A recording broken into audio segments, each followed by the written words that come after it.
Ka ochako twak mar okinyi ma kawuono Nyakwara Mogejwa yiena mar mondo mi anyisi welo mantiere godo amigi thuolo mar mondo mi gifulrenwa ginyiswa ni boma ma Nairobi kae to en ang'o ma gitimo. Chak bada korka koni Daisy machiegni.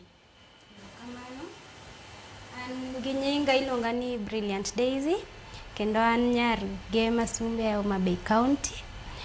Nairobi ka timo an jachan chenro One Wash Foundation kendo an be part mar joma kedo ne the gender activism in Nairobi. Kinyalo mana ngiswa matin ni One Wash Foundation to odil gango kapok wadhi e gima chielo.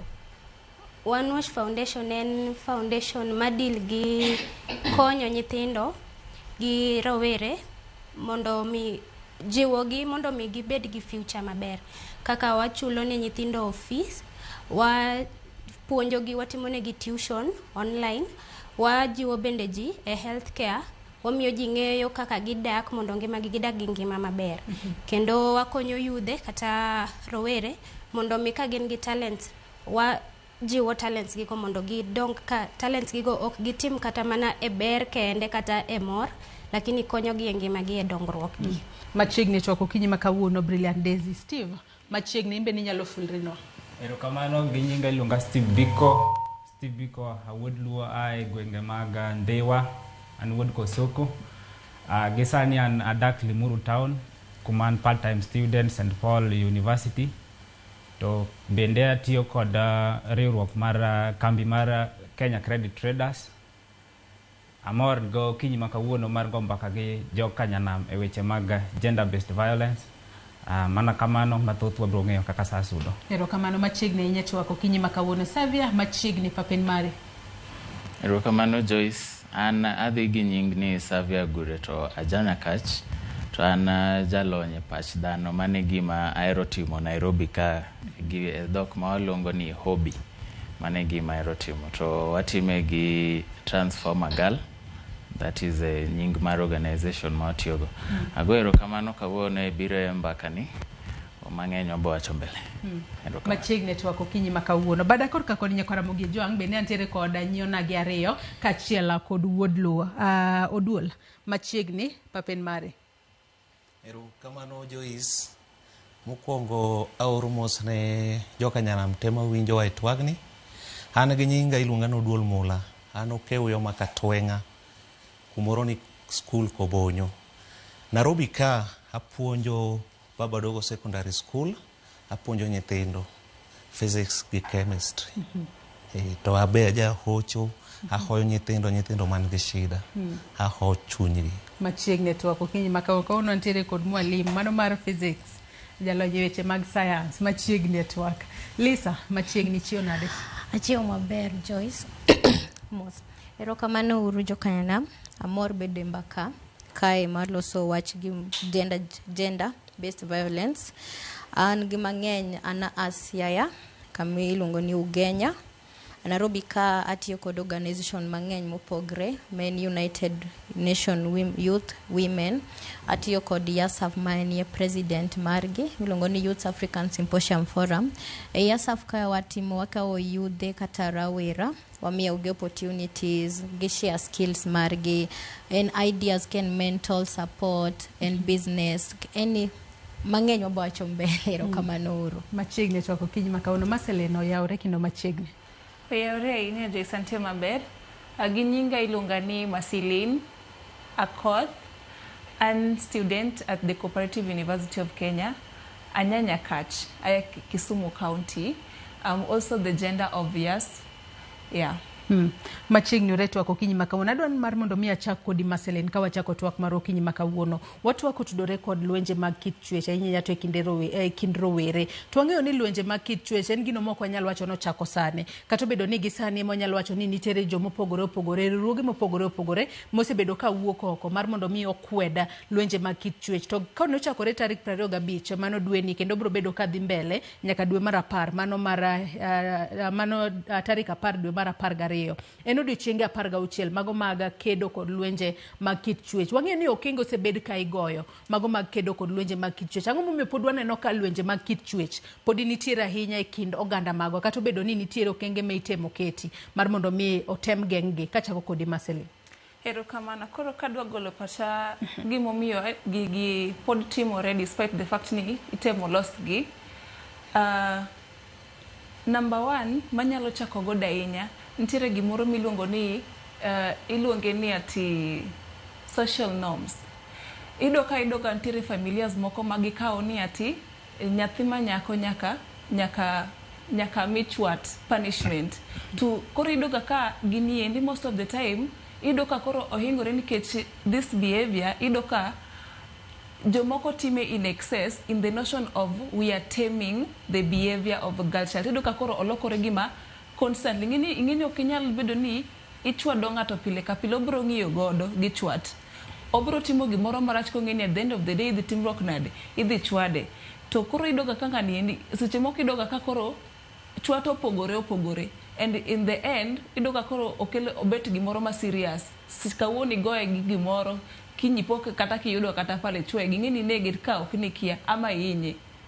Alafu kendo moro ntiere ma wacho ni ati authorities ano ka ok gidil gi gini maber nikech idoga ka koro ok gikaw okang' maber ne abusers. Ido ka ng'ato timo gima rach, obedo reported to the authorities, ng'at machal kama onego bedni kipacha ok onego bedni golo gini nikech they are very dangerous to the society. To koro idoga ka jogiendi after sometimes gibedo bailed out. Koro idoga ka koro ok inyal wacho ni ati nitiere jok mantiere safe around such people. Yeah. Iwacho kanyo makare ahinya. Kabiro korka Korea Gure, wang'eni wachako ayanga ndalo 16 mago maga kedo kod lwenje maga kit chwecha. In kaka rawera ndalo 16 gi onego bedni gin mag timang'o. Ahinya nyato gi sani mwaneno ni okenge mosebed ka itemogo mar mondo mi otiek chuth lwenje mag kit chwech. Kata obedo ni iwacho gi kinde ka kinde pok gidok chien ahinya. Joyce, erokamano. Ndalo 16 gi onego bedni watimo gimiluongo ni sensitization, ma waketo wacho kucho mondo ji ong'e ni gender based violence en gima pod endelea to pok lweny ni watieko rego. Kasto kadwa medo gima watimo ndalo 11 ni en gima wadwa timo eradication mar stigmatization, gima waluongo ni akweda. Wadwa golo akweda mondo wamini joma victims nyabiro oko to speak about the gender violence comfortably. Yes. Akweda makamagi nyalo wacho ni wuok yo machalo nade kata akweda masani kore temo mar mondo mi otiek. Akweda gi ang'o makelo gi kata giwuok Kanyagore? Akweda gi makelo mang'eny en gimiluongo ni witch court. Hapa ni as a society pok wa embrace kanya tiyo gi wachno. Pok wa embrace gender based violence, waneni gini gimarach. Pod wanene ka en gima kawaida newach ng'eny ji ka ni pod negi nyithindo to negi neno ka nyiri goyo, mine gi samoro ni goyo, koro gi grow up ka gi normalize gini. Emomiyo pod wamedo nyagre gi shida mar gender based violence. Kabiro korka kori Daisy karwaki etwak okinyi makawuono, iwinjo kaka Agure kaachiel kod Marcelin oseloso mano gik momiyo nyaka sani wanyalo wacho ni osebed ka itemo goyo kenge makedo kod lwenje mag kit chwech. Kata kamano nyaka sani pok waneno ka ochopo kuma koro wane e piny ma onge ng'ama miyo kata ng'ama nyako moro bas moko igoyo kata hinyo kalure ni jomoko wacho ni gin kit chwech mang'aw. To tinde mana kaka wasewacho ni stindo ken kata joma nyiri kaachiel kod joma mine kende, nyaka joma chuo bende seche moko igoyo. To moko ling'a kalure kod akweda wich kuot ma Aguro olose. Ang'o minyalo tim mar mondo mi weche makamagi ochope it ji makare mar mondo mi watiek gi yo maber? Mokwongo kapok awacho kata gima onego bed ni timo, adwacho ni gini dong ilonge ni gender based violence. Tiende ni shida mokwongo wuok kuom gender, kit chwech. To kit chwech wan gi chuo gi joma nyiri.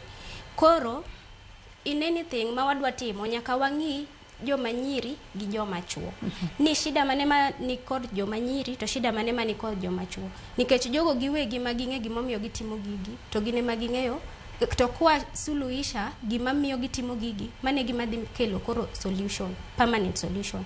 To ka wang'iyo gik matimore kaka wawach ni koro gigi nyalo kelo nek, koro wadwa suluhisha nek ni, taneno kamano nyalo kelo shida nikech mbele kocha pok wasuluhisha the real problem and the gender itself. Joma nyiri gi joma chuo. Wang'eyo ni joma chuo nigi shida mage magidwa no bed solved, to joma nyiri be nigi shida mage magidwa no bed solved. Koro sani kaka wan gi 16 days ni. 16 days ni onego bed ni kawa manyo solution to wang'iyo ni joma chuo be ojiw kaka joma nyiri ojiw. Nikech ka joma chuo ojiw gidhi ng'eyo kaka gidak gi joma nyiri. Ka joma nyiri ojiw gimbe gidhi ng'eyo kaka gidak gi joma chuo. Koro nikech joma nyiri be osebed kijiwo, joma chuo be sani onego bed ni giwuok giwacho ni yande gik ma watimo gi nikech nitiere gik moko mwaremo. To gigi wadwa ni mondo umbe ukonywa mondo to gini ng'eni joma chuo ng'eno hero ling'o. Gero ni gi suluhisha weche gi kendgi. Kata naneno ka nitiere group ma KEWOPA ma en Kenya Women Parliamentary Association, but onge mar chuo nikech joma chuo neno ni weche gi nyalo solve kendgi. To solving kendgi ni ema koro kelo shida nikech koro gi handle gik moko gi wuon gi tekre gi. To sa tinde ji ok ti gi teko, ji tiyo gi rieko. Ema koro joma nyiri gi joma chuo yude pogruok moro, ok gielewani. Yes. Iwacho kanyo makare ahinya no kwa dongi dak achiel kende to wadhi e yweyo marwa mokwongo okinyi makaon dak achiel nadwaro mar mondo mi amiyo duol mar mondo mi imbi nyiswa ni ndala 16 gi kata kapok wadonjo kaka wanyalo kedo kod lwenje mag kit chwech ndala 16 gi in kaka japuonja kendo kaka jahocho kendo ithoro tiyo machiegni kod nyithindo matindo nikech wang'eyo ni high school kacha waromo kod rowere ma gin joma nyalo loso ba wach gino mantiere pachgi. Ere kaka ndala 16 gi onego bed ni tiyo godo makare mag kedo kod lwenje mag kit chwech? Erokamano Joyce, adwa wacho ni ndala 16 gi gimonego watim mokwongo onego wabed gi kuonde mwagoe mbaka mang'eny kaka masani ni mondo wapuonjre uru, wapuonj nyithindo gi gimonego bed ni gitimo. Mar ariyo, yore osebiro mang'eny mwanya puonjorego machalo yore mbui kaka kwadhi kacha wanya dhi e mbui machalo TikTok, wanya dhi e Facebook, wanya dhi e Instagram, to waketa keta puonj gi kacha nikech nyithiwa ok dang' wawach ni sani gionge simu, moko kuom nigi simu to ka gidhi kacha gima giyudo kanyo ok gin gima nyamiyo gi puonj. Koro kanyo be wakete gik moko manyamiyo nyithindo gi puonj.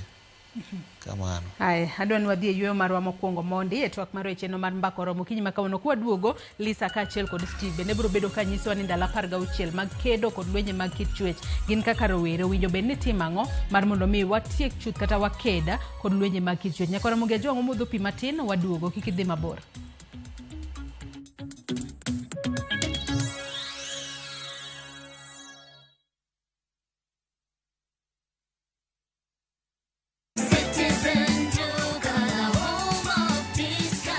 This week, Citizen Duka and Quickmart are bringing you an amazing deal on grocery shopping with Mama Soko. Enjoy skuma and spinach at just 20 shillings each, carrot at 99 shillings per kg, and onions at 69 shillings per kg. It's super easy.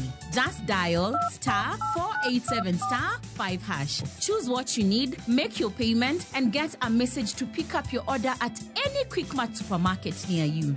Fresh produce, great prices, and no hassle. Shop Mama Soko today with Citizen Duka. Citizen Duka, the home of discount.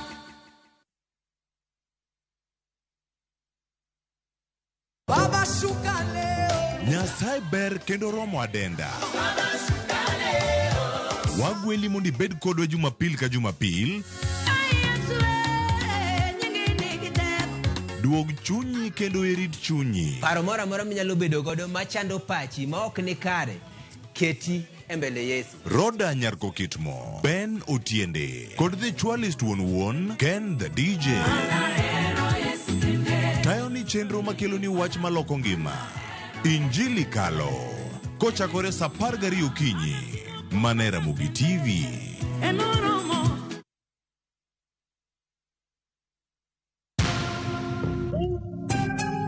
Naitwa Francis Njoroge Wanjiru. Nimetoka Thika na nafanya kazi ya Madhri. Nilicheza na 99 shillings super jackpot, nikapata bonus ya 13 out of 15, nikapata 161,465. Nitafungua biashara yangu na kusomesha watoto wangu. Naweza ambia watu wacheze, ni kitu ya ukweli. Shabiki Super Jackpot, ni time yako. Look for buses and the need to be 10.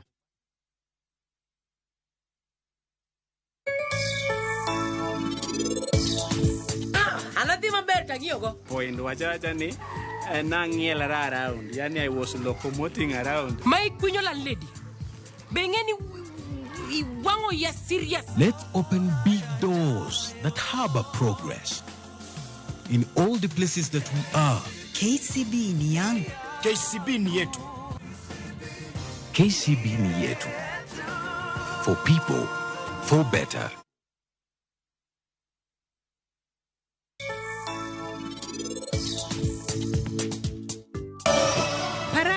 Karan, thank you so much. Nikech unwinjo wachna. Waya, bendi ng'eni an jasiasa. Kata kamano ino kinyal ng'eyo ni ano kami iluor. Gima timo kae, atiyo mana kodi. Eno hera ahinya, to an natimo ne ang'o? Adhone ka onge gimomiyo. Gisene winjo marach ahinya. Anduko wacho weche mana wacho nego te. Madam Rimple, to ini nyalo siamo na room na. Ipani an jatich mondi iora kakidwa ora kae.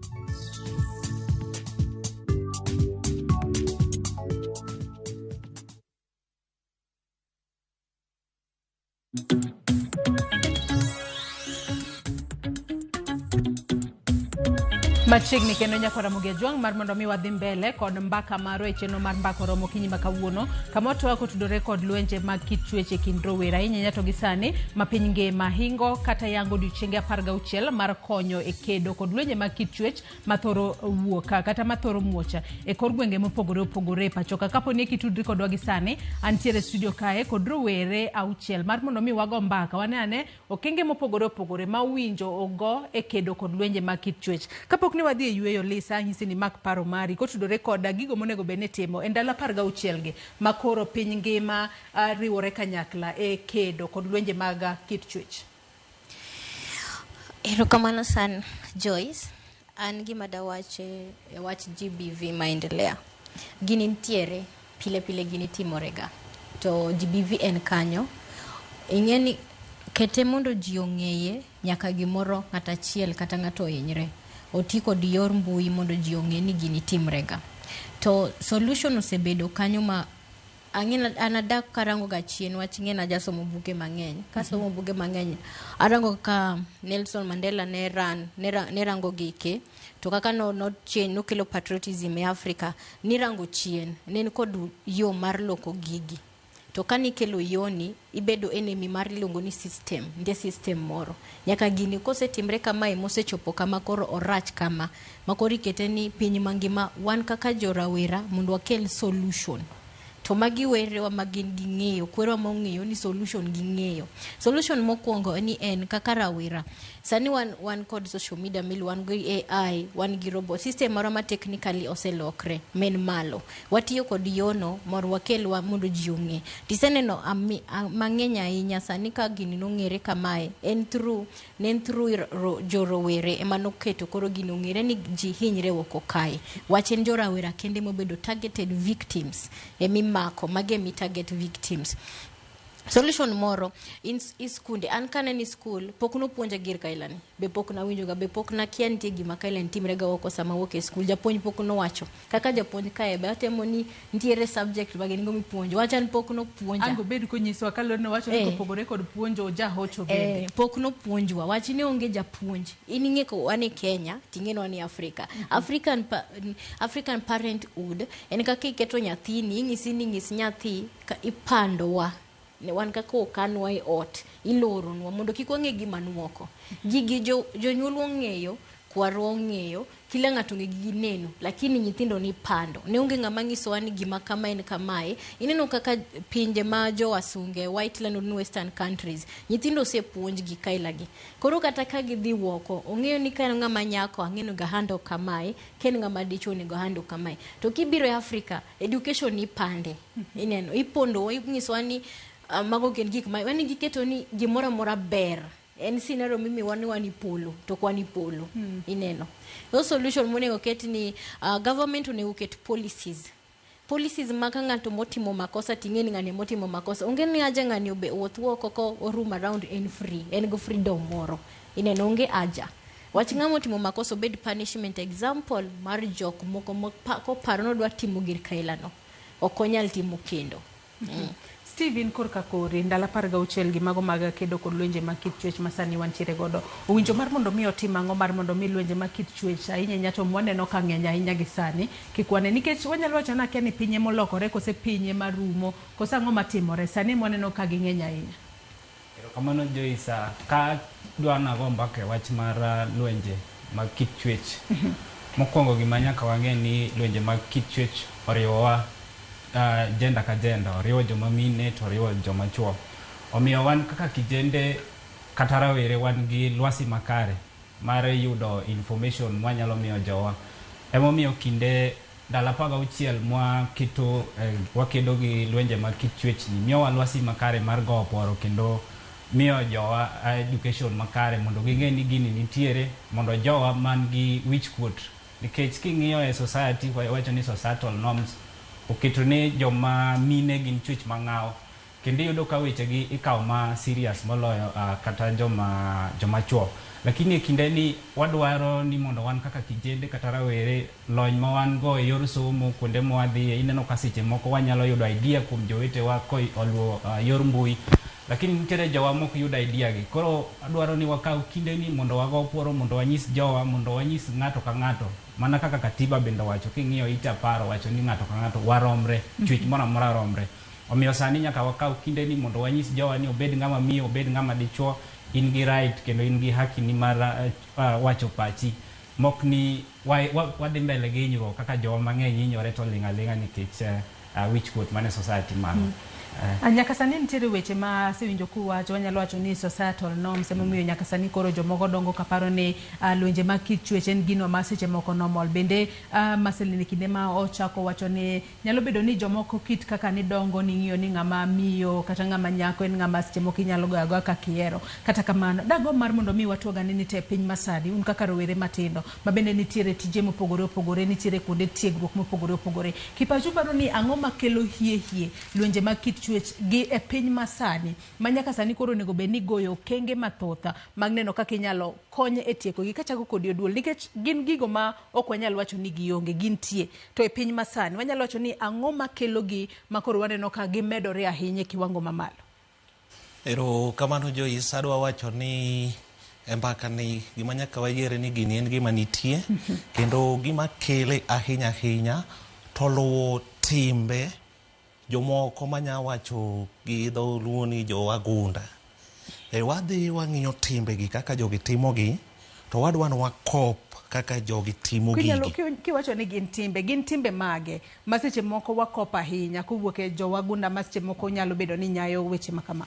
Mokwongo tim ma wakope jowagunda manyalo wacha ila ni en iyudo kaka jowagunda ng'ama miyo odhi odak kende koro kodak kende to samoro nitie nyithindo mopidho nyithindo gi ok gine tim mar ng'ama dichuo e odni koro nyathini dongo ka en gi side achiel mar dongo ok one tim mar ng'ama dichuo kata samoro ng'ama dichuo okawo nyithindo dak go kende ok one tim mar ng'ama miyo e odni koro gini nyayo ng'acha dongo gi ginene gi gimore chunye ema nyayo weche mag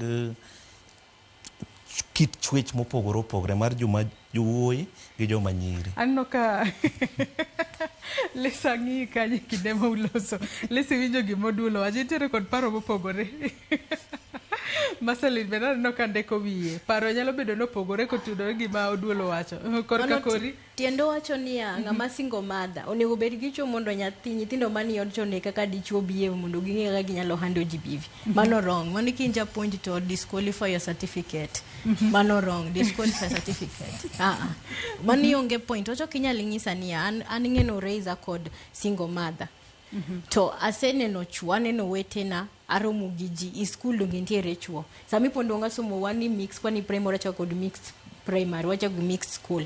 Kwa dhi secondary yako kori ng'isi kila ng'ato dhi yore, wuoyi ni skunde, nyako ni skunde. Skuche buon kod jopuonje machuo, tipuonjo wa gig, waneno kaka gitiyo, waneno gik ma gitimo to gipuonjo. Ok inyal ng'iso, ng'eni mano single mothers do donjo ni kanigo. Ibro mosi gi single mothers, kikitem donjo ni jogo. Miya dakika matin kata thuolo matin kapok Marceline owuoyo mondo ayang gima wacho. Koro kama gini ogikeni, adwa nakolnu gini koya gi ndalo machien kocha, nikech rabuon iluwo gi tonde. Sama idhi kunyo rabuon timako tol achiel, kiwinjo ka tolno pek kata kojakore, to mang'iso ni rabuon man kacha cha en rabuon maduong'. King'iyo ndalo machon ka, kaka ne wadak kaka joluo, kitwa gi timbewa, joma nyiri ne nindo gi degi, to joma chuo bende nigero ne gi kiru moro magininde. Koro jogi ne puonjo. Tiyudo ka sani, okay, no oyuwinja marach, nikech awacho ni iyudo kata dichuo moro odak gi nyithindo kende. Nyithindo gi okwinj puonj mar ng'ama miyo. Matine ni en puonj mane monego bed ni nyithindo gi yudo mar mondo mi kik gibed jogo manyalo donjo e lwenje mag kit chwech. Nyithindo gi, nyathi oluor gi ji adi? Nyathi oluor gi the society, anyuola. Nyathi ochako oluor gi e skul kamodhieno kapod odongo. Nyathi ochako oluor gi tim moneno. Koro nyithindo gi onego yud puonj kuom jogi te. Kwadok e society kache mawacho niya, nitie nyithindo moko ma oyudo puonj koya kuom janyuol adi. Gini kelo nwa chandruok. Marceline, korka kori, winjo kanyo kaka Oduol oseloso. Lisa bende pod odagi boramo ni Erokamano Joyce. Nitiere gimo, ingini ochako ni ati timbe, one of the timbe mawakopo kuomo, wazunge ni nyithindo manyiri dak kendgi. Ingini ya, gima timo wacho ka, like gima ananeno en mokwongo niya, onge nyathi moro amora manyalo gombo ni obed gi mama kende maonge baba. Inyalo yudo ka babagi, maybe babagi nonindo, koro dong gi mamagi. Ok ibichune ni ka samoro min gi is not in a position ma odwaro ni mondo, but onyalo puonji winjo. Koro gima onego bed ni, ok onego bed ni wang'iyo ni ati ni nikech odak gi mama ama odak gi baba. In kaka in ng'ama yuto, dong ing'eyo maber ni ok in inyalo puonjo nyathini about respecting women. To ka ade mantiere gi nyathi maonge gi baba, anyalo puonje kaka onego bed ni idak gi dichuo, kaka onego bed ni idak gi dhako. Koro ok inyalo wacho ni ati dak kendi ama ka dak kenda kaka as a person ni mano emomiyo gigi kelore. Number one, gima onego bed ni ipenjo ka janyuol achiel onge e ngima nyathini, onego mokwongo ipenjri niya, ang'o momiyo oonge gi janyuol achiel? Samoro maybe they divorced. Tunyedo ka one of the reasons momiyo ne gi divorce is because of such things. Koro ineno kichako manyo root causes of these things, ido ka gin gik marikari. Kawuono en ma the same thing, gin not timore in the future, the same thing not timore. Koro number one thing en ni onego bed ni in as a person. Ok onego chud, sani kaka one youth, I don't feel ni ati nyaka ka ntiere gi nyathi, to nyathi ni onge gi wuongi. Ok ochuno ni nyaka nyathini bed gi wuongi koka nyisi ni ng'ama dichuo idak godo kama. Ka entiere go wadgi, nikech onyalo bet samoro kan gi nyithindo ariyo, machiel ma wuoyi gi achiel ma nyako, gionge gi babagi, lakini dong onego bed ni nyiso kaka onego bed ni girelate. In nyathi ma nyako onego bed ni timo kama, itimo kama. In kaka nyathi ma wuoyi onego bed ni siki go nyathi ma nyako. In nyathi ma nyako bed ni respect ng'ani, respect boundaries. Magi gik monego bed ni puonj nyathino. Ok, you don't start with the blame game ni wakwalo timbe moko. Ingeni something like somo. No negi chako joma chon ne ok dhiga school. Nikech negi wacho ni somo en timbe ang'owa, timbe wazungu mobiro mayo gi, like iluongo gi nang'o neti wazungu biro akina kiti nango gidugo kwa assimilate. Wazungu wa assimilate Africans. Tinde ne gitemo pando kaka ne lisa wacho, gitemo pando wantiere gik moko onego bed ni, nikech ing'eni ka wazungu they relate maber, iyudo ka jowuoyi gi nyiri gi relate maber. But kibiro koro e Africa iyudo ka koro dichuo keto ni kamae, mae gima nyaka itim, mako kit in nyathi ma nyako. Do you know kose specify ntiere gik moko ma nyiri onego bed ni timo, which is very true. A man and a woman can never be equal. like we deal with gender equity, not gender equality. But iyudo ka koro mano miyo chuo kao gini koro gine manyaka ing'eni kata familia kama ntiere mama kod baba onego bed ni iye opinion in kaka ng'ama mama kaka ng'ama dichuo bende ikelo opinion ni to timoru na de share ng'ata achiel nyaka dhi adjust ne wadgi. Koro ok authoritate kaka chuo ng'eni sani koro ka kelo opinion na kaka ng'ama nyako tido kaka dichuo wacho nango ni in ng'ama nyako gimi nyalo kona onge I'm the head of the family nyaki timri nade nyaki winja, which is very wrong. Yeah. Haya, anno katwa koro dhi kama ber. Kata kamano dodwa kaw yueyo mar ariyo monde ka waduogo wadhi mbele kod mbaka marwa. Bende wabobedo kwa winjo kuom Daisy Steve kachiel kod Agure. Umbedo ng'iswa ni un korka kori root cause dango to gino ma Oduolo wacho be usire koso ok usire. Nyakora Mugia Jonga kaw yueyo madundo gi sani bang'e to waduogo wadhi mbele kik idhi mabor.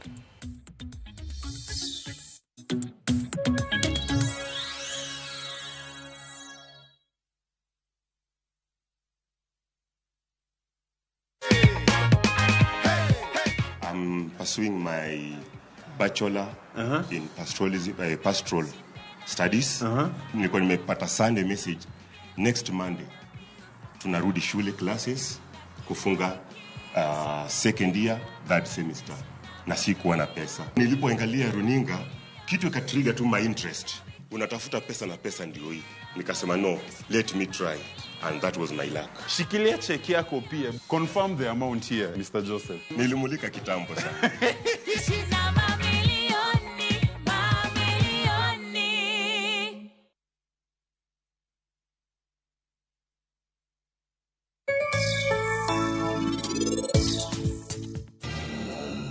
Waya, bende ng'eni an jasiasa. Kata kamano ino kinyal ng'eyo ni an ok amiyi luor. Gima timo kae atiyo mana kodi. Nitie gimiwacho? Let's open big doors that harbor progress. In all the places that we are. KCB ni yangu. KCB ni yetu. KCB ni yetu. For people, for better.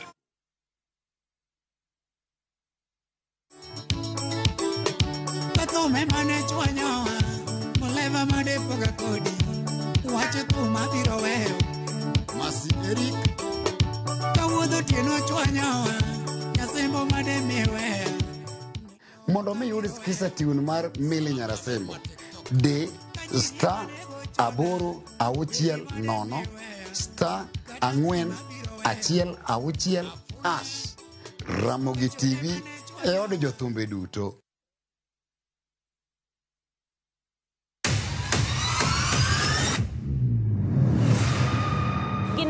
Makelo dongruok mopogore opogore. Don't speak on our issues as women.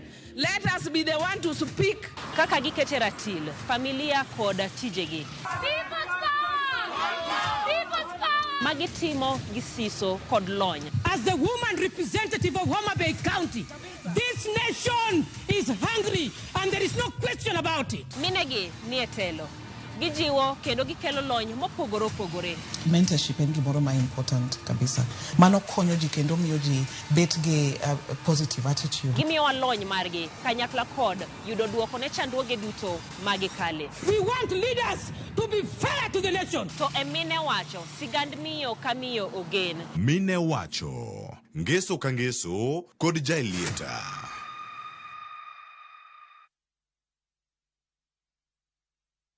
Nyakwa Ramogi, Kenya Eratiel. Raila has a space to say what Gima Jakom Dwawacho. The opposition, nothing like a Supreme Court. Onliet Nyakwa Ramogi.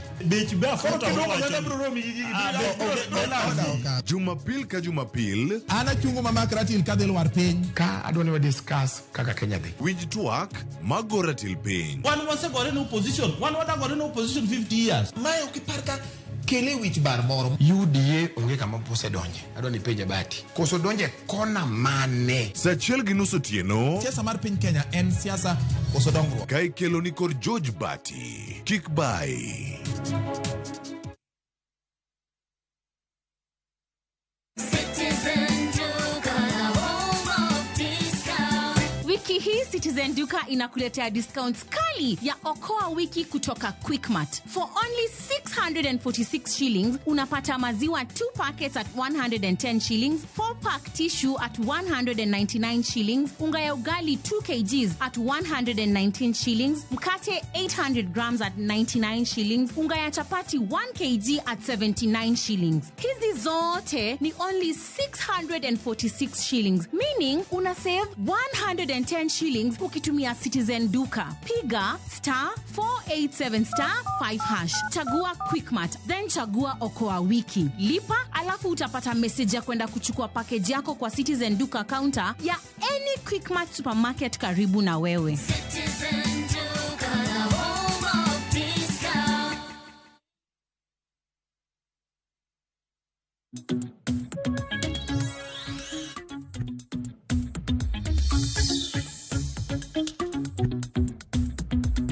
Nikeno nyakora mugejong mar mondo mi wadhi mbele kod twak marwa kotudore kod lwenje mag kit chwech e kind rowerere kaka inyalo ked kod lwenje mag kit chwech masani koro waneno ka ng'enya ahinya e pacho ka wadhi mbele kod twak marwa wase goyo mbaka mateda kotudore kod gigo manyalo bedo ni kelo lwenje mag kit chwech agure kabiro kod kakori be ni winjo kaka oduolo loso iwi gigo ma onyalo wacho ni nyaka sani koro kelo lwenje mag kit chwech ahinya nyata e piny masani obede kind rowere kata e kind joma dongo ma seche moko dak kumoro achiel. Kapoka adonje gima japuonjo wacho ado wacho ni gimomiyo sani waneno ka gima numbers gi dhi malo and because of awareness matimore ji koro ong'eyo ni gender based violence chal kama tanyalo report a number makama koro wan gi the numbers chon chato due to lack of awareness ni reporting nok ng'eny ahinya koro gigi ne timre but ne gitimre nini kasiri ne ok wang'e ni gitimre. Kasto gimara ariyo en nado wacho nang'o mondo adoge point ma japuonja. Japuonj ne wacho ni notemo eleza kaka bedo gi ng'iyo gima wazungu timo ema kelo kaka o relate gi gender based violence kaka nya wacho. Japuonj point mo wacho anya yie kode to at the same time bo ka yie kode in this way anya yie kode ni yes ong'iyo historical patterns gik manotimore chon eka emoneno go ni gik manotimore chon gi ema cause gima timore kawuono but kendo on the other side anya wacho ni ok ayie gi gik manowacho ne wach e piny ma kawuono ng'eny ji adwacho no soma kaka mane enlightenment ng'eny ji riek koro ginya neno gik mane timre chon to kama e kako nego watim gik mopogore koro magi gima adwacho. Steven korka kod wanyalo wacho ne piny masani ang'o momiyo pod waneno ka lwenje mag kit chwecha pod ng'eny ahinya nyalo bedo ni jomoko kaluwore kod kit kaka ne gidongo kit kaka ne gidaka ema ne gineno ka gigi timore momiyo nyaka sani koro gin bende pod ginyayo gi to ere kaka seche moko ang'o monego bed ni timo mar mondo mi mago kik med dhi mbele. Erokamano Joyce, an ka koro adwa wuoyo wachni e yor mibadhi. Mibadhi samoro nyayo weche mag gwandruok e kind ogendni kaluwore e yore kit chwech ma wan godo. Obedo mibadhi e yo mane iyudo ka samoro ng'ato itero wach ir authorities to authorities ni imiyo report gi samoro ng'ato nyisi ni igol pesa ma romo kama endi mondo samoro ket go kata gari mafuta koko dhi okago perpetrator.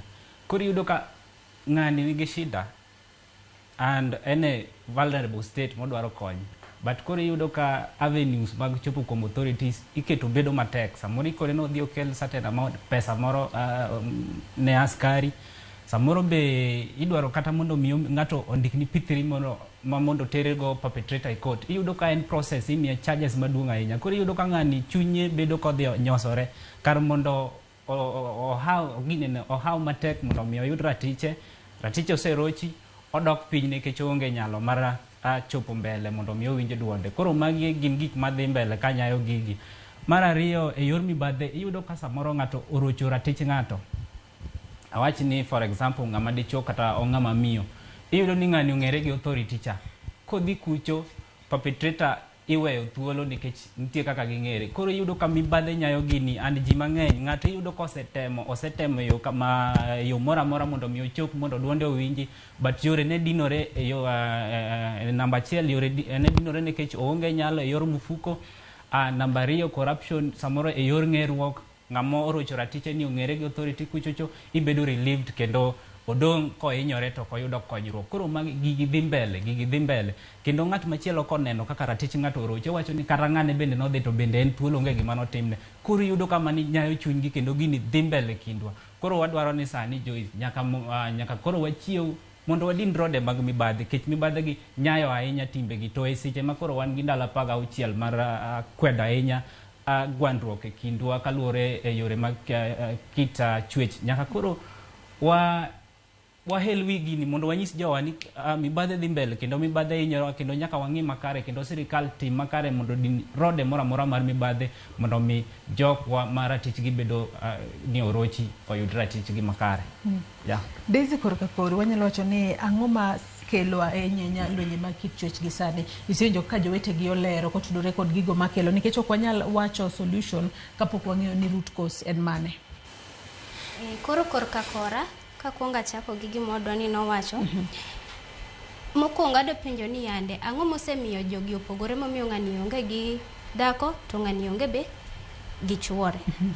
Koro gima inyalo yudo nokelo gigi gin koro gimoro ni ji ariyo gi ok owinjore e ot kata e relationship. Samoro jogi ne nie relationship to ok gichopo kuma koro ginyuomore donge. Koro gige manyalo tang'o makelo gigi. Nyoro na winjo mbaka moro ka jomoko go mbaka to giwacho niya koro gin mine ariyo, ng'ato wacho kaka en odhi odak ode tien gi kwe, nyaka nowere gi ng'ani tien gi kwe, oyie rito nyithindo gi tien gi kwe, ni osebedo kodok kono ding'eny to pod oneno ka ng'ani tima timbe ne ka. Koro amua to gin keses ariyo bana kumoro achiel. Koro gima gini nyiso ni yande kaka an kanene ni nitie kaka nyithindo joma nyiri tinde osejiwgi ging'eyo kaka gidil gi wechegi nikech tiji osomo. Ng'ato wacho ni yande ni an nyaka dhi tich nikech pesa na en very important nikech waseng'eyo kaka ng'ama onge pesa e ot inyiso achaya kamane kaka osebed kipuonjowa. Koro wan wa grow up kwang'eyo ni yande nyaka ibed gi pesa ni to ng'ama dichuo ok ojiwe. Koro en ing'e ni pod resort niya koro yudo ka jomoko ka owere gi ng'ato samoro owere gi dhako o resort to gik moko kaka odere kata odhi onege kata life ne koro bagdi siko mana kodhi e kongo. Nyako ting'e ni en odhi mbele gi life ne, en odhi otimo biashara ne kumondike ogro to bro yudo mana ng'at machielo. Koro gigi be gimiyo joma chuo be bedo gi bitterness gi joma nyiri nikech nitiere kaka joma nyiri osejiw magin koro gima onego bed ni timo ni joma nyiri kaka osejiw ging'e kaka giriwore gibedo ka giriwore gi joma wuoyi, gi sympathize gi joma wuoyi. Kasto joma chuo be ijiwo gi mondo ging'e kaka ji dak ni yande ok ochul like ji ok dak gi teko ni koro dominance, that is what I'm trying to say. Koro iparo ndalo moko mag apartheid mane nitiere whites gi joma rotenge e kaka sani koro nitiere joma gin empowered gi joma ok gin empowered. Ok inyal nyiso joma rochere ni koro gibed joma rotenge, ok wanyal dok kanyo, lakini nyaka wabed gi ineno kaka jogi no obiro nilonge ni Steve Biko nokelo that cohesion between the two ma ji owinjore. Masani koro wanyalo neno wazunge ka joma ji ajia to be joma rotenge be gin ji koro ka giriwore gi ng'eni wate wan dhano e kaka koro joma nyiri sani osejiw gi to joma chuo kojiw. Koro joma chuo monego bed ni jiwo mondo gi understand kata ipuonjo gi kaka gidak gi joma nyiri mosejiw gi. Joma nyiri mosejiw bi puonjo kaka gidak gi joma chuo ma koro ijiwo gi mondo kik bed gi that violence kata kutokuelewana ma ji ok winjre nikech joma nyiri neno ni joma chuo gidak e life moro mar dok chien to joma nyiri dwaro life mar dhi mbele. To kare joma chuo temo assert dominance to sani ok en dominance, nyiri dwaro leadership, ng'ama nyalo lead nikech en ng'ama osesomo ong'eyo ni ok inyal kalia nikech an gi pesa. Odwaro ng'ama lide to wuoyi ni en odwa assert dominance. Onenore ni en ng'at mago ema nyalo bedo ni gin gigo manyayo kit mana kaka iwacho kanyo Daisy Musainya kuom ng'adi nikech wacho kanyo ni ng'ama nyako nyalo bedo ni en koro owinjo no somo oyudo tije moro entiere kod pesa koro kodwa ng'ama kaliae mana kaka iwacho kamano. To ng'ama dichuo ni bende seche moko bende dwaro ni obede gi nyadendi moro kata miyo moro kata ng'ama gidak godo moro ma seche moko nyalo bedo submissive ma seche moko gimo wacho ema timo. Gipogore kose onego bed ni time yo machalo nade nikech inyalo yudo ni seche moko joma chuo be ka seche moko dak e ot achiel tinyalo yudo ni ng'ama miyo no timo tich maber to seche moko entiere kod pesa okela chai moro kuom wuon par mar magi gik ma seche moko nyalo kelo gwandruok mago onego bed ni time yo machalo nade inyanya to gi sani ma koro watemo mar mondo mi waked kod lwenje mag kit chwech. Koro wachno ema an sana a campaign for iluonge ni empowerment, dignified and empowered.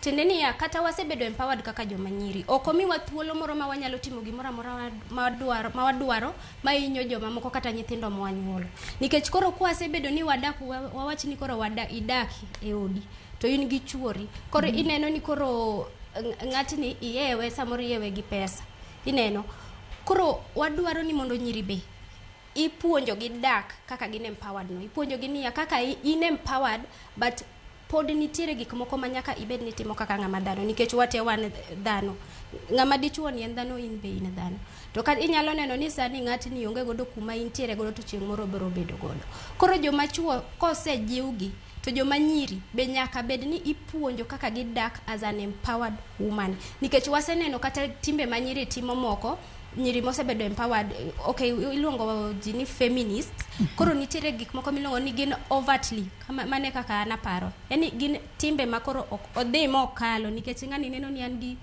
that freedom makoro oneno ni okodwa dichuo kata nitiere kaka gine joma dichuo koro kanye kuma neno ni be onego bed ni ijiwo joma nyiri ging'e kaka gidak gi joma chuo kata gidak mana kaka humans girelate gi joma chuo kaka humans ka gi sympathize with them nikech ng'ama dichuo opogore gi ng'ama nyako gima ng'ama dichuo paro ka gima ng'ama nyako paro dichuo ang ne paro logically nang paro emotionally koro nyaka ging'e kaka giriwore gi joma chuo in as much as we are empowered kama ne kaka wacho kanyo makara ahinya kendo aneno ka Lisa kachiel kod Marceline ng'iyo ahinya penjo mabende apenjo mana Daisy ka Lisa kabiro korka kode onego bed ni ji dak e yo machalo nade nikech ahinya piny masani jomoko bende wacho ni joma nyiri obedo empowered ahinya mane momiyo nyaka sani koro wano ka lwenje mag kit chwech ng'eny ni joma nyiri seche moko kata moro koseyudo ode moro matin oyudo pesa moro mane matin koro ofil ni an koro aromo ok onego bed ni abedo kod ng'ama dichuo kata dak kod ng'ama dichuo seche moko ka koro gidak to kela chaye moro to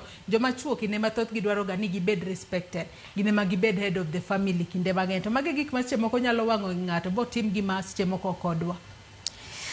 Hai ero kabano Joyce be iwacho joma chuo dwaro ni gibed respected to mano tinde ok timore kamano wach achiel sami wacho ni en arango gima Brilliant Daisy wacho niya jogi koda karachiel ng'ama dhako dwa no bed go pesa ne ng'ama dichuo dwa no bed go pesa ne en nango nyiri not every girl obed empowered jok mani gender based violence ni en ang'o matimore kind ji ariyo en mental health support idwaro mental health ma ng'ato oseparo labda osetimo manyo pesa ne ok oyudo kaka odwaro ng'ama nyako en ng'en gima ne yot wono ne ng'iso wan kuom idala wan tindo 17 tane nyathi mogik to nyiri wan nyiri 11 to gima mokwongo ma wono ne ng'iso waga nyathi manyako idhi som yud pesa ni tim giki aka kori donj I od dichuo notemo ng'iso ang'o ong'iso ni tiende kidhi kucha ng'ama dichuo kod barren mang'eny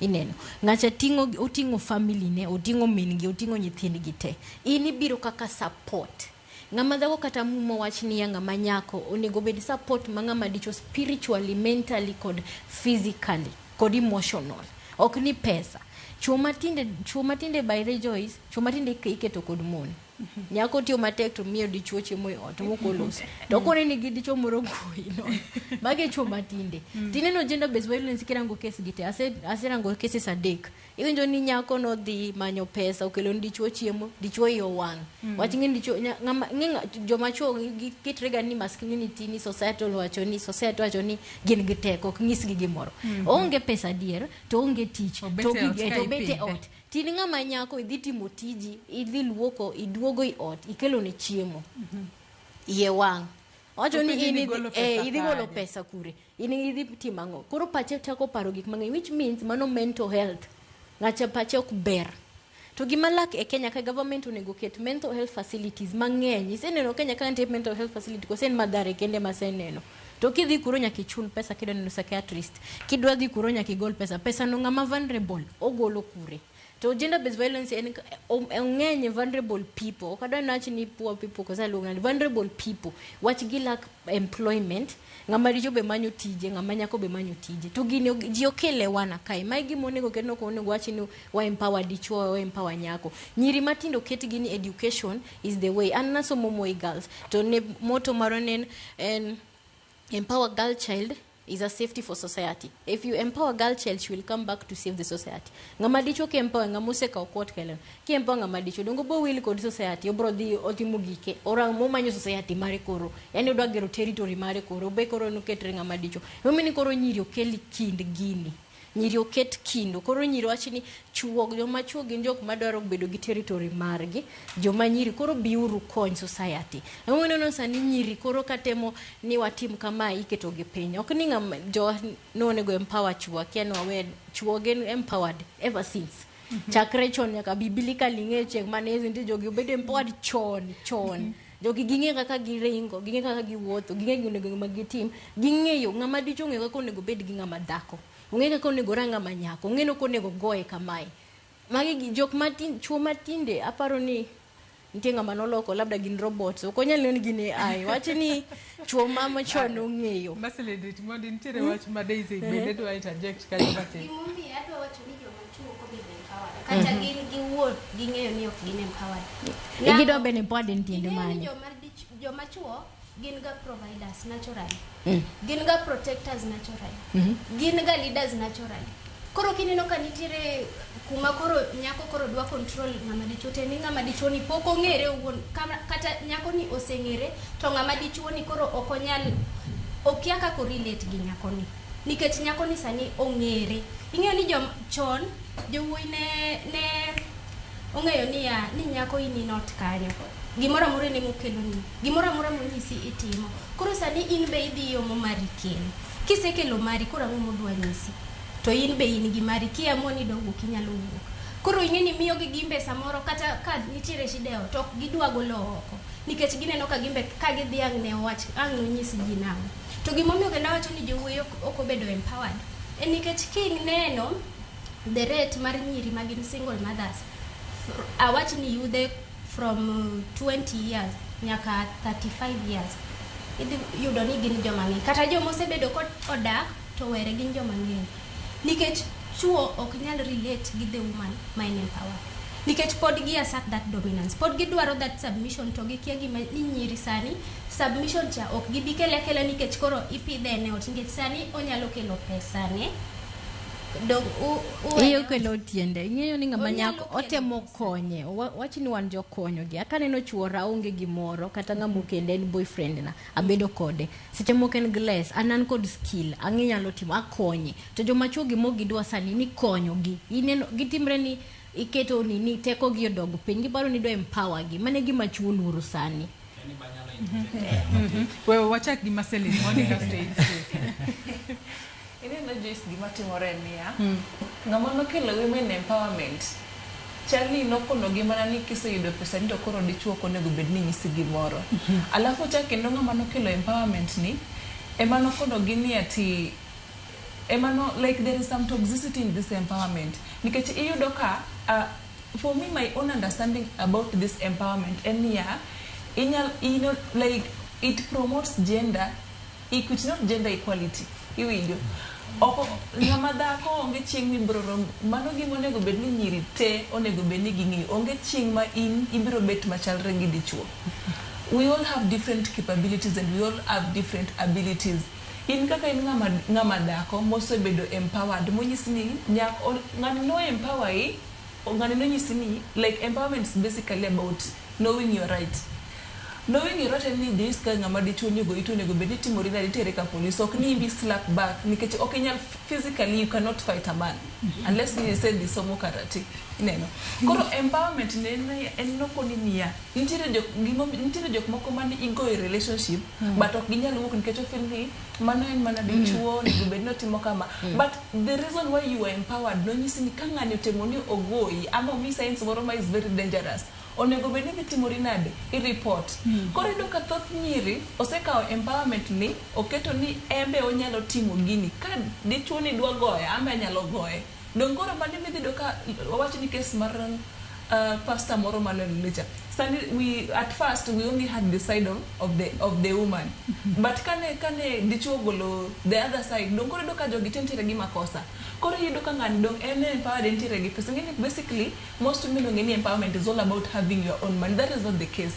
Onego bed ni in ng'ama nyako kisebedo empowered ngeni ya kido ka intire gi pesa ni ahinya ma gimomiyo in idwaro dichuo en nikech pesa to in gi pesa ni no weri gi wach dichuo beda kendi mondo koro respect nikech men want to be respected. Koro kidhi dak kode nikech ifeel ni intiere gi pesa ni idhi dak kode isechako disrespect nikech in intiere gi mang'eny moinge dong ngeni mano to lweny nyaka dhi wuogi koro kanyo idhi do ka koro embe aba do bet gi voice as a woman I want to have my own voice ido ka ntiere we have authoritative men to in relationship nyaka wabed gi mutual understanding as much as ni you are the head I'm the one helping. Iwacho gani chuo give provide territory, but now it's the woman to maintain that. Okay, you maintain a territory if you do not respect this person. Now also, you cannot give respect if this person is not providing. Ama, like he's not giving you a okomi side, like okomi chance mar explain in kaka ngama miyo modak godo. Koro gini endi about women empowerment ni. Somehow I'll scam. Koro somehow women empowerment is a scam nikech idoka most women they've taken advantage of that. Ngani no point right ni in kaka ngama nyako nego bed ni timo kama ka ngani timo ni kama titimo kama to women osekawo gini obedo gi competition. If a man can do this I can do this. Ineno koro gender equality ka enia awachni for example in kaka un jok ma miyo like you provide both right for the students maybe for the student in ikaw woche mar ng'ama nyako itero ni imiyo nyiri donge for gender equity idhi kaw woche mar ng'ama dichuo ok ikaw heels ichaki mi nikech koro they are talking about competition nyaka wabed maromre ka wami example awach kata ni law ma iye inawea kadong inyalo kaw inawea mar nyiri titimori na dimiyo nyiri lakini for the men you give them boxer ineno mane matimore na talks about gender equity but koro kibiro kar gender equality ma koro dichuo nyako no ni en equal to a man nyiso ni you can give a man a boxer tinyalo miyo dako boxer which is not reality dongi neno koro kar women empowerment kaini onego bedni sama women can be about this thing about women empowerment onego bedni they are being specifically told ni in kaka ng'ama nyako onego bedni timo kama to nego bedni ng'ama dichuo itimo ne kama endi mane kuka winjruok bro bet to kinyisi ni ka intiere gi pesa ing'eyo right ni to koro idwa disrespect ng'ama dichuo moro midak godo cha koro in both ways ng'ama dichuo making no ka that woman is too empowered for you imanya machielo ma fit gi standards ni nikech honestly ka ana bedo empowered ange maber ni pesa antiere gi pesa to samoro maybe the reason why mana dwaro dichuo nikech samoro nano ka onge gi pesa en gi pesa lakini koro nikech sani antiere gi pesa no koro ibe ki feel net nyako ni ntiere gi pesa ahinya to an kaka dichuo I feel insecure nikech ane monego bed ni provide dichuo nini it's either you work hard more or you get your type. That's it. Aya ngeni ntiere wach moro mabende Steve dwa wacho kata kamano mak na paro no gi kanyo nyisani wakaw yo madundo gi sani ka waduogo to adhi mbele kikidhi mabor.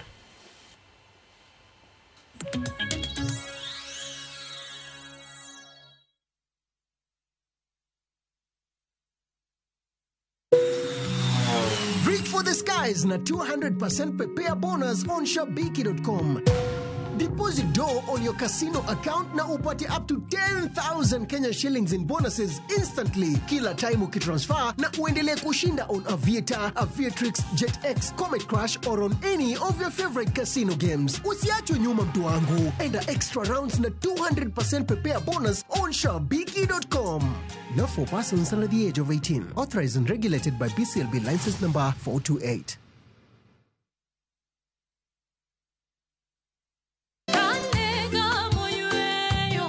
Fweny ngima maber e wach Nyasaye kanyakla gi wende majiwo chuny ahinya e Injili ngima. Chieng' ngeso ka ngeso kochakore saa 2 okinyi e Ramogi TV wamiyi sabato maler kendo mamalo moloyo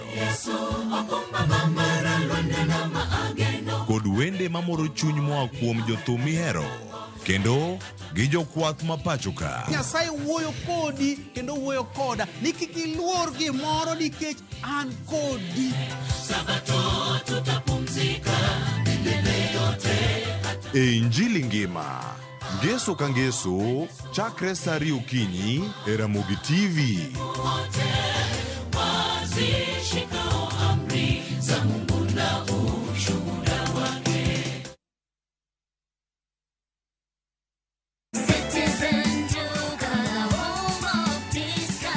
This week, Citizen Duka and Quickmart are bringing you an amazing deal on grocery shopping with Mama Soko. Enjoy skuma and spinach at just 20 shillings each, carrot at 99 shillings per kg, and onions at 69 shillings per kg. It's super easy. Just dial *487*5#. Choose what you need, make your payment, and get a message to pick up your order at any Quickmart supermarket near you. Fresh produce, great prices, and no hassle. Shop Mama Soko today with Citizen Duka. Citizen Duka, the home of discount.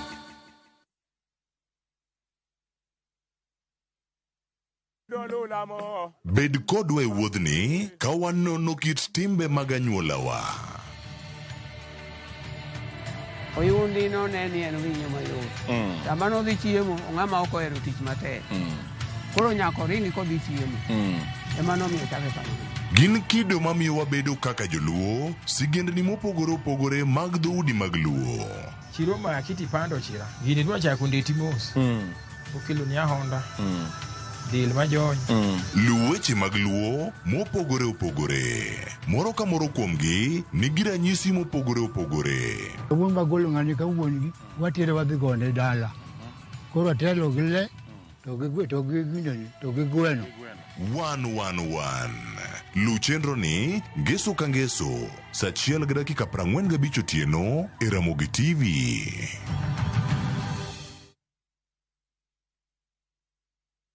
Kidliekno achiel maber nigi achiel marach.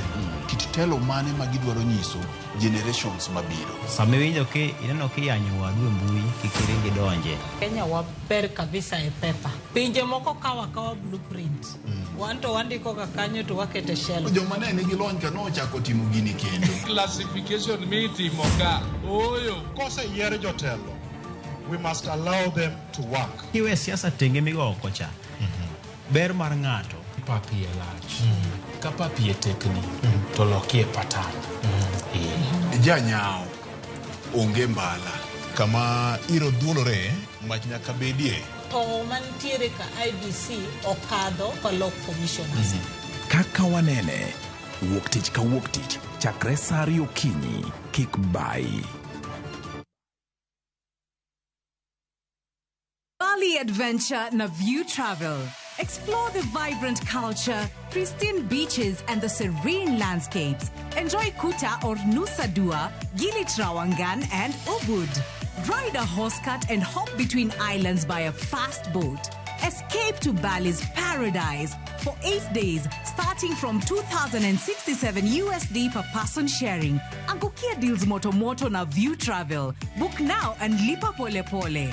Visit viewtravel.com or call and WhatsApp 0703 254 254. View Travel. Dream, explore, discover.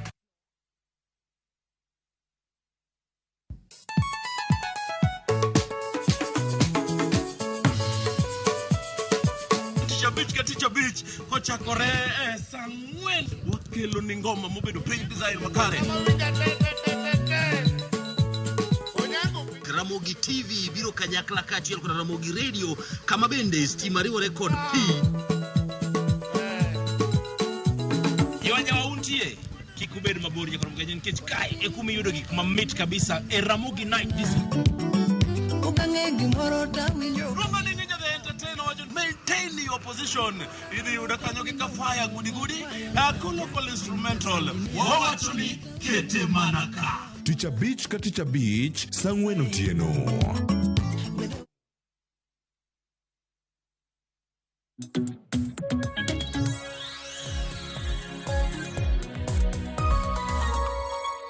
Machiegni kendo nyako Ramogi Ajwang' e telo mogika e twak mar chenro mar mbaka romo kinyi makawuono kama twak otudore kod lwenje mag kitchwech. Kapok ne wadhi e yweyo marwa, Steve nitiere wach moro manyisi ni mak. Lisa. Ma winjo ko wacho kacha ni men joma chuo nyaka koro wachung' malo mondo wakaw responsibilities magwa. Ni samoro iyudo ka dichuo itimo ne gimoro amora. And then podo chuo moko okte. Chuo moko itimo ne gimoro amora then pod gigolo kecho moro. But gima dwa wacho kwa ng'iyo sani joma nyiri kata joma mon masani nyaka wami joma chuo lwasi makare mar chiwo weche mag leadership e ot to gi weche mag bedo jatelo ot. Kwa rango kwa chien story mar Adam nikech yudo ka sani joma mon kata joma nyiri gitimo gik moko maonge ginene information mamiyo ng'ama dichuo. For example, iwacho ni gibedo autocratic. Eno nyalo chiyo to decide ni adhi timo gini to duogo ni surprise okelo gimoro, then ng'ama dichuo overthink and then kanyo koro dawuoke. King'iyo chien Adam sama ne ni ot kacha, then Eve nowe Adam e ot odhi go mbaka gi thuolo ko duogo gini nokelo gwandruok e ot ma od Adam Nyasaye noyie wag Adam. Mano nikech Eve nokomiyo Adam thuolo mondo mi ogol pache kaka jatelo mar odno. Waneno ka odcho kethore ma nyaka sani wathagore nikech timno.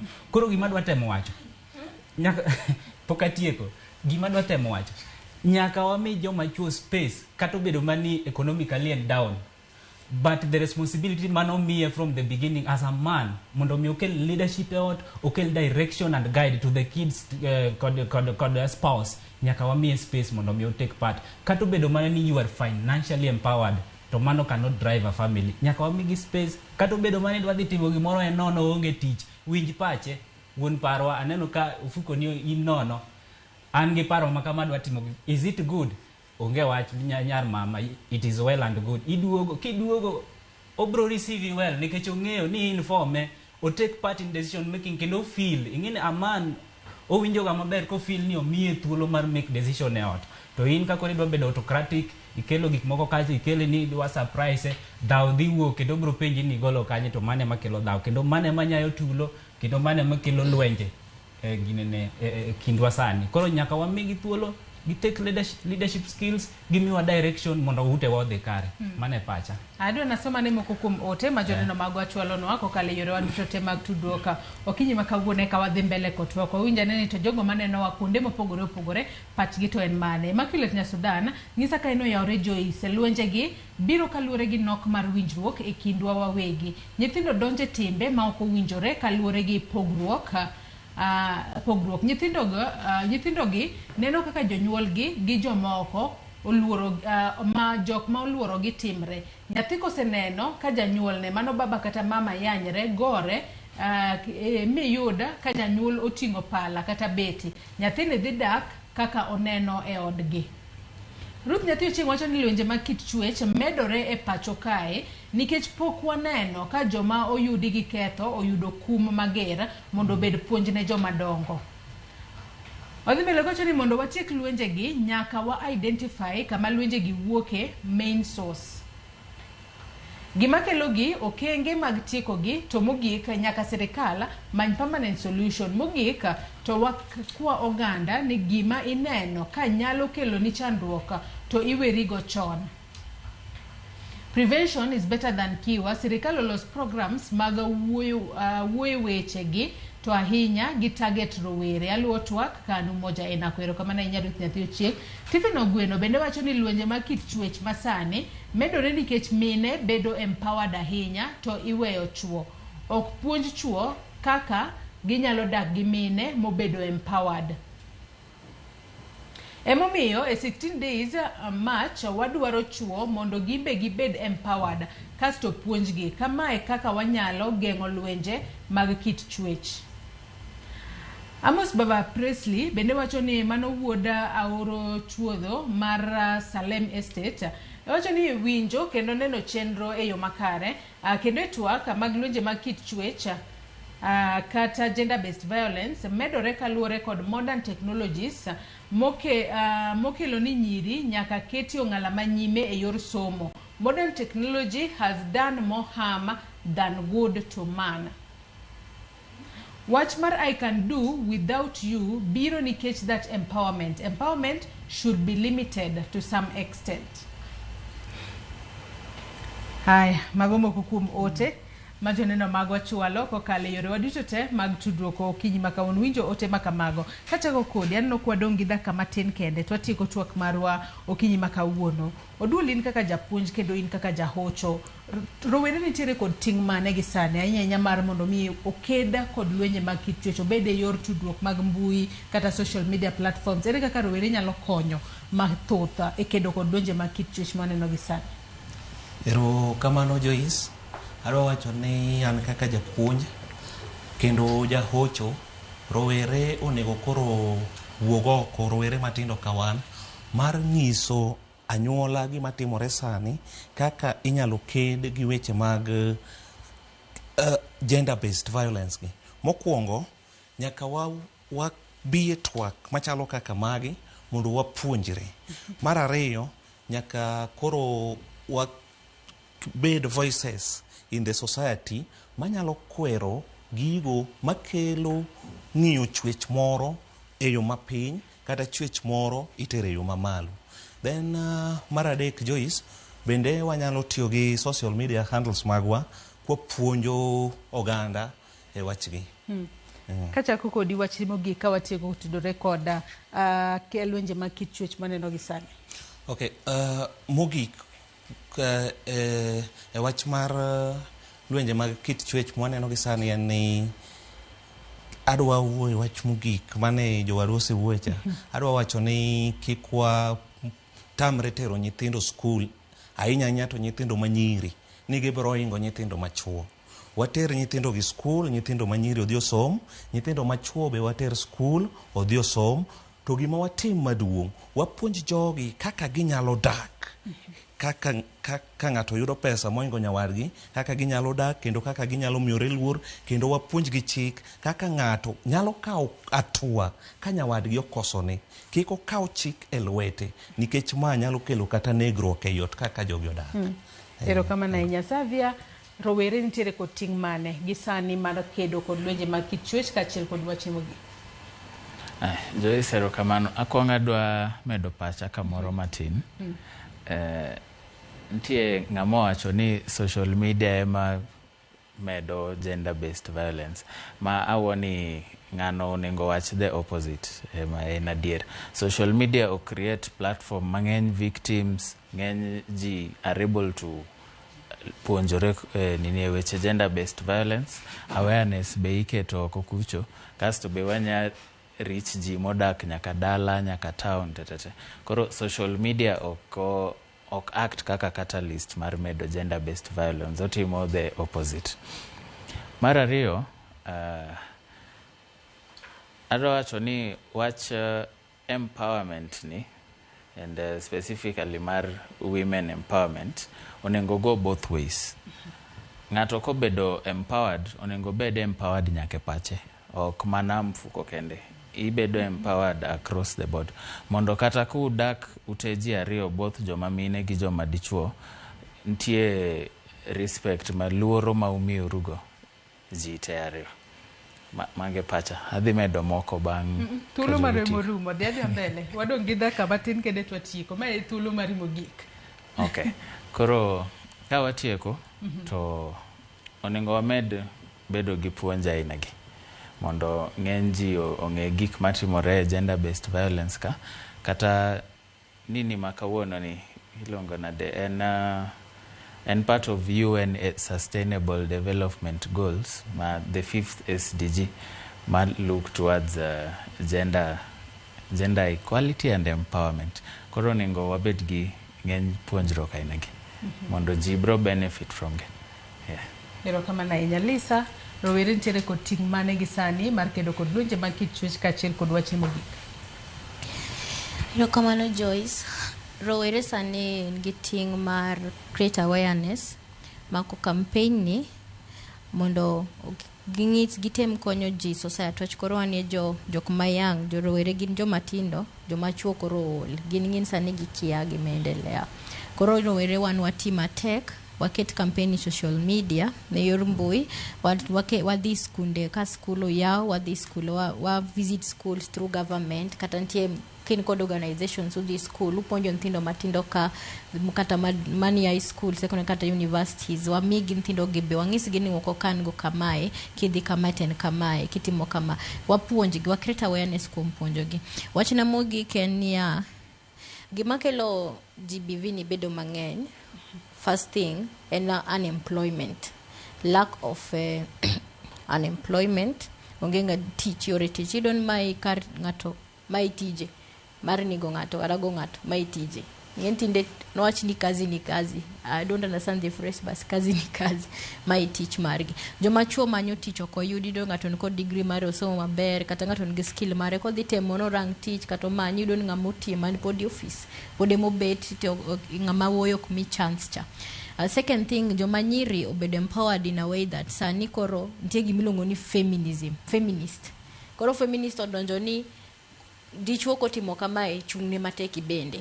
Koro be feminist okadona donjnigi feminist bonego ket mayot ngama dichuo dwaro support mental health mare, physical kod emotional, mano gima chuo dwaro kod spiritually. Onego ket yawoi wa machiegni wach chuo kod yawoi, joma men kod boys manyalo kelo kwa keto gi machiegni, ginyalo feel ni wa embrace their purpose, wawinjo gi to wakonyo gi. Ineno mane gima datie kodo. Erokamano ahinya Lisa. Daisy, wach mogik kaachiel kod gima rowere nyalo timo mar mondo mi gisani gin bende gijiwane lwedo ahinya to ndalo 16 montiere godo makedo kod lwenje mag kit chwech. Erokamano. Mokwongo mana kaka nasebedo kawacho wach empowerment ni in as much as women obedo empowered, chuo be onego bed empowered mondo ging'e kaka gidak gi joma mine. Ipuonjo gi kata ni nitiere inyalo bedo gi issues gi your mental health, kata inyalo bedo gi issues moko kochuno ni nyaka ibed godo kendi. Tinda neno ka chuo wuok oko, kenda neno ka ji kaka Robert Burale owuoyo gi joma chuo kendo jiwo gi, onyiso gi kaka ginyalo improve themselves, not just ni gibedo dominant but gibedo leaders. Kendo gima chaka dawuoye kuome en wach mar respect. To gini en wach ma wan kaka rowere wanyalo time gi kata joma dongo gi leaders wa, nikech respect, image mar luor miyo ji be bro luoro the women. Nikech waneno kata kaka josiasa wuoyo kaka giwuoyo gi achaya kuom joma mine, to jomoko gi ng'eni ji mang'eny yudo their information from the internet kata mbui, koka ging'eyo ni kamae kaka jonego bed ni timo gik moko. Ka joma leaders wa mamine kaka women reps ok ginyal represent joma mine, kata leaders wa gikelo picha moro marach, gimiyo kata wan bende piny koni jogi chayowa. Kata gine mbui kaka TikTok, social media mane wawuoye, wan kaka youth, gimoro kaka golo pichni ng'ato kae duk, gino en agenda based violence to ji okia. Koro ka i-support gima chal kamano, i-support ni koro kata wan kaka nyiri kimor ka gima chal kamano timore ne ng'ato, miyo ji chayowa, nikech gineno ka gima waonge gi duol achiel. To kwa waonge gi duol achiel keto ubedo manyap. Kata samoro kaka wawuoyo ka ji wuoyo kuom femicide, ji opogore, jomoko ni gino gi deserve it, jomoko ni ok gi deserve it. Bedo gi duol achiel kaka joma mine, kata kelo picha moro, image moro maber, wan kaka leaders gi kata influencers. Kaka naneno influencer moro TikTok wacho ni en to kuma nitie chiemo, nitie wifi, koro kata goyo onge shida. Gigo miyo ji keto gino bedo gimoro ma kawaida magoro ka in nyako to in e odi to in gi pesa kata goyi to onge shida gino on normalize that. Koro wabed kwatiyo gi social media wan kaka rowere kata joma dongo kata leaders watiyo gi image wa mondo wa create that image mar luor mondo mi kata jomoko joma chuo oluor joma mine kata leaders wa kaka giwuoyo kaka ne wawinjo ka MP cha wacho ni nominated members of parliament ni gin koro okel gi kanyo nikech weche chodi gino kelo image marach kuom joma mine. Koro joma chuo chako chayo joma mine gineno ka gima mane gima gitimo mondo mi gichope those levels of power. Kora kwayo mana ni waket image moro maber mamiyo luor bedo wan kaka joma rowere wa create kik wa support kwa neno ka jomoko timo gimoro manyalo destroy the image mar joma mine to wa shut that thing down. Mane gima neno kwa nyalo timo kasto wa participate also in these 16 days of awareness mondo wa win kaka joma chuo sana gi joma mine mondo wa winji kijiwo wa kik wabed ni koro wana kanyo ni wan youth our take part in that. To kendo wach na mogik en ni wadag gi luor kata ka wan joma mine wabedo empowered to kik wawe empowerment ni wadag ngima moro ma koro waluor chuo keto wadag ngima moro ma wan wawuon wan safe wabed empowered but with dignity mawa joma chuo nyalo luoro wato wande wanyalo luoro gi to mano e agenda mana move e TikTok empowered with dignity. Ero kama na enya Marceline wachni mogik kachiel kod gima rowere nyalo timo jiwo lwenj kedo kod lwenje mag kit chwech mana mapiyo wadongi dakika ariyo kende. Hamida kachiel Hamid Steve beda kachiel. Okay, kapok awacho gimogik nitere statement moro desio ogolo example to ginedo wacho ni safeties inaanza na wewe onego bedo chakore kod in korido kaka ogolo example mar maybe picha moko manduk ni in kaka nyathi ma nyaka ngoma chuni ni nyaki go picha ni duk mondo yor ni ng'ato. Self respect chakore kod in iwuon mondo ng'at machielo respect in mokwongo nyaki iluorri in iwuon kech chuogi most of them gimi respect based on kaka in ng'ama nyako iting'ori iwinjo koro in okitima gik moko mojuothore alafu in koridoro ni ng'at moro machielo mondo otimi nade mondo respecti. Alafu about kaka gik matimore parliament tire book moro mar Milly Mabona nondiko kidhi somo gigo endo Milly Mabona no okono ji kaka thoth mine timore mondo giyud positions gi which are very true. Ladies of gidwa no kon gi adier and I feel ni gima ne Milly Mabona otimo is very right mondo otem kono jomoko ineno an kaka anantiere ga leadership mix school and I would love to be in leadership outside school ineno koro ido kaka gik machal kama timore kata skunde kuma wantiere ido ka nyathi manyako oyie otim gimoro amora ne dichwo ni mondo timre nade mondo ko in position ni kata school nikech king'iyo kata skunde gi positions gi gin gik moko matindo mok nyal teri kamoro. You do not need to disrespect yourself to please a man. Iyoro gik moko maricho alafu ka gichako tiyo gi these things against you tichako wacho ni men are disrespect. It is you who disrespected yourself in the first place. Koro wachna mungi kanyalo wacho ni ladies respect yourself because someone else has respect. Mara ariyo gintiere gimoro miluongo ni trauma. Onego bed ni gima nineno ka baba timo marach choncha gima nineno ka mama utimo marach we tinge ni koro nikech mama wan we tiyo gimano kaka excuse ni mama wane timo ga kama mama ingeni ema nentiere ga gi pesa to noko respect ga baba ama ni baba wane go ga mama kama korambe kama ne kaka ng'eyo ni timo empowerment nyiso ni neno ka gini timore marach koro sani nikech aseng'eyo onego bed ni atimo kama gi kama koro let us all heal ng'ato ka ng'ato mondo heal alafu move on. Wachna mogik en ni ng'ama dhako wene dichuo responsibility ne dichuo imbe wene ng'ama dhako responsibility ne kiku cross path nikech kaw responsibility mar ng'ato ni en dhi chako feel ni atiyo ane matimo gimoro amora mang'eny ot kato nego bedi ne mitimo ng'ama dichuo ni ane maluoko sende ane matedo to mano to tiji in ng'ama dichuo kaw tiji as a provider of the family ng'ama dhako wene take responsibility mek ng'ama dhako. Ero kama na enya Marceline Steve watni mogik mana mapiyo potie tiko rawere responsibilities mag tiko weche mag gender based violence. Aparo ni ji mang'eny kata ka wan e school to no bedo brought up environment mar very pathetic kaluwore gi weche mag gender based violence samoro ng'ato ni e skul to in gi tuoche mag paro, kibaje, kiparo gima notimore pacho. Aparo ni sani koro wane okang' maber ma wan gi nyalo mar interpret kata sheria ne jonyuol dala, ne jowa man dala mondo ging'e ratichgi. Kok inyalo engage kelo kwe directly, inyalo timo referral ng'atno man dala, immediate person ma ginyalo report to en kata jaduong' gweng' mondo mi cases gi okel mbele. To wachna mugik, wach moro dhi mbele ni career women they are becoming red flags nikech waweyo ginene, waweyo chike moko mano ochakare chon cha ni ng'ama dichuo nitie respect, ng'ama miyo bende nitie gi responsibility gi respect mag wasom chike gi mondo gi guide wa go through life gi smoothly, maonge ni wa cross path, maonge ni wachayo ng'ama dichuo, to mano wabro bedo gi kwe. Aonge gi mang'eny nikech sa. Erokamano ahinya uduto, Marceline, Lisa, Oduol, Daisy, Steve kachiel kod Nagure kuom kawo thuolo mar okinyi ma kawuono mar mondo mi ubi wago mbaka kotudore kod lwenje mag kit chwech. Nyakwara Mugia in bende agoni erokamano ahinya kuom bedo kodwa nyaka gi sani mwachopo e giko mar twak mar wecheno mar mbako romo. Wageno ni odiochienge 16 mag kedo kod lwenje mag kit chwech ibo bed ka ipuonjo ji e yore makare mag kedo kendo tieko lwenje mag kit chwech e udi mopogore opogore kama gidake. Nyakwara Mugia ibed kod odiochieng' maber. Erokamano ahinya kuom bedo koda nyaka nachak chenro 12 mar okinyi. Sanani nokodong' mana dakika 2 mar mondo mi ochop sa 5 mar onyango. Riti masani, nyinga Joyce Oduor.